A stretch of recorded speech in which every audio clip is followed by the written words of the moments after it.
that you start to get from people. They kind of get an attitude with you. Some of them become resistant to you.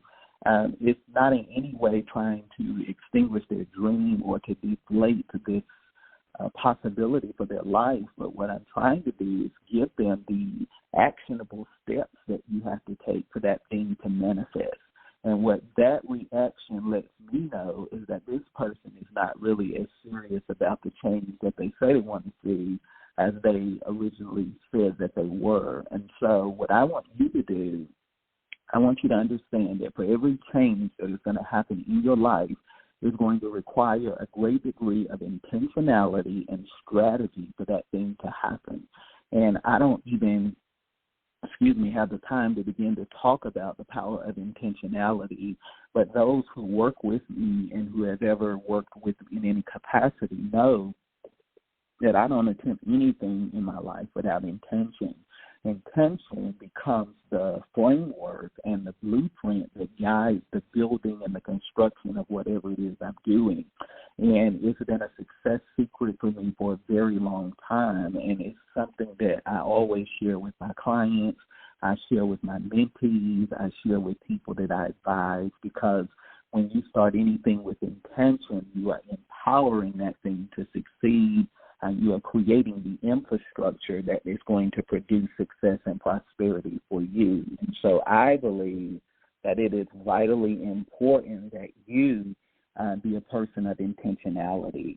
I believe that, in essence, change requires personal responsibility and the reprogramming of your mind. A lot of people say they want to change things, but what we have to understand is that it begins with you taking personal responsibility for your life. I believe that one of the greatest drawbacks to most people being successful is the failure to take responsibility for their lives. When I have had conversations with people over the years, I begin to hear them blame and pass the buck to this person, why they're not furthering their life, why they're not doing this and doing that. And at the end of the day, we cannot hold anybody else responsible for our lives. You are the captain of the ship. You are the master of your soul. You are the author of your own destiny. And so whether you fail or whether you succeed is up to you. You can't blame your background or your family or your circumstances, because there are too many stories of individuals that have overcome the odds and done extraordinary things with their lives. And so we have to take responsibility, and what I know is that certain things were never reversed in my life without responsibility. I realized early on that if it's going to be, it's up to me, and anything that is not happening, moving, or manifesting in my life, I have to take responsibility for why that's not happening. And so I have learned that all change begins with you. You're not waiting for some external force. You're not waiting for validation. You're not waiting for confirmation or affirmation. You are the catalyst for all change in your life. And if it's going to be, it's going to be up to you. And what thing are you going to change that is going to change everything about your life? I think it's one of the most important questions that you can ever ask yourself. Not just, do I want my dreams? Do I want my vision? Do I want my future? But what are you going to do to make that thing a reality in your life? That's something that you have to be willing to consider on a consistent basis. More importantly, it is impossible to be the change that you want to see in the world without first building capacity. Let me say that again. It is impossible to be the change that you want to see in the world without first building capacity.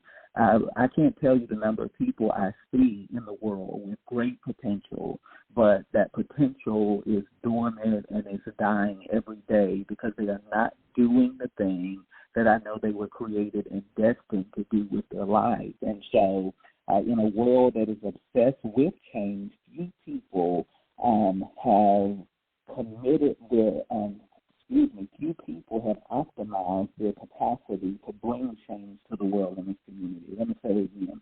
In a world that is obsessed with change, few bring change to the world and their community. Therefore, we have to stop desiring what we are unwilling to develop in order to become. Let me say that again. We have to stop desiring what we are unwilling to develop to become. A a lot of people look around the world and they say, I want to be like this person. I want to do what this person is doing. I want to have the impact that this person is having. And there's nothing wrong with admiration. But what I want us to understand is that no matter what we desire to do, to accomplish, to have in our lives, we have to develop in order to become that.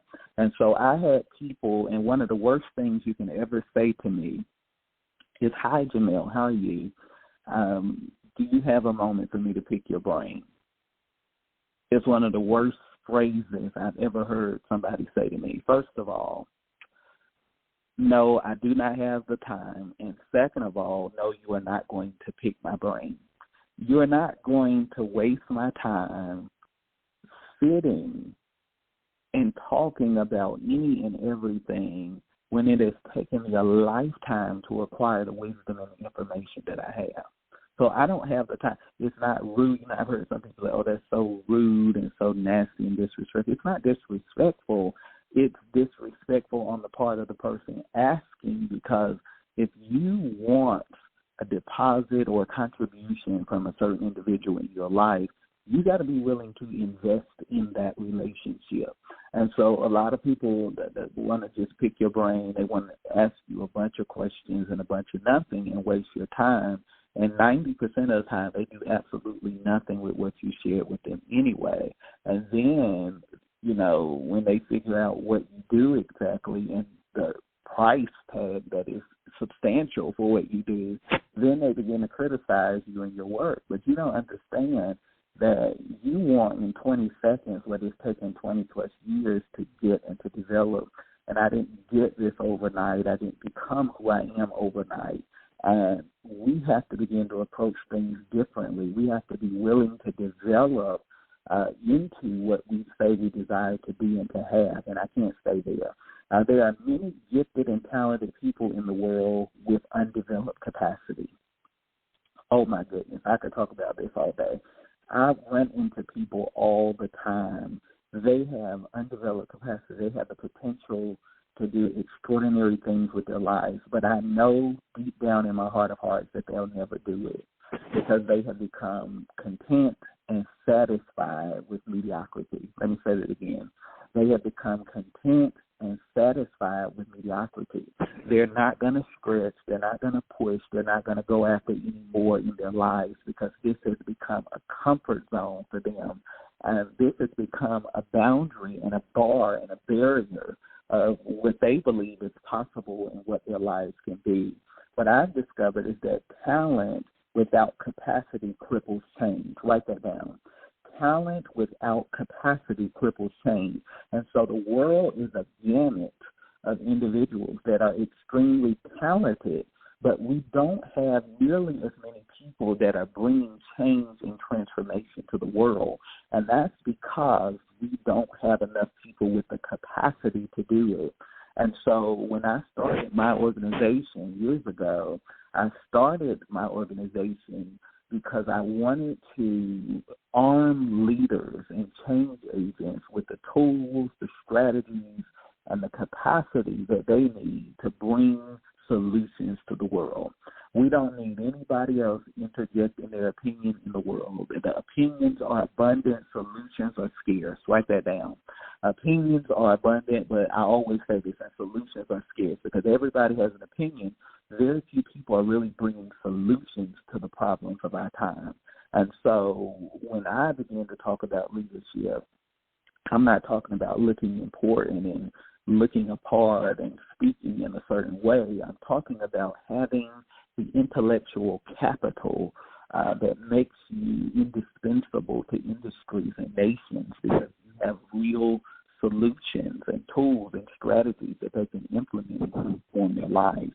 The world does not need more gifted people. Let me say that again. The world does not need any more gifted people. The world needs its individuals with the capacity to bring solutions to the problems of our time. The thing that makes me valuable, the thing that makes me unstoppable is that I bring something to the world that nobody else brings to the world. I am not a motivational speaker. People try to call me a motivational speaker. That's not who I am. I'm not an inspirational speaker. I'm not an inspirational leader. I'm a visionary.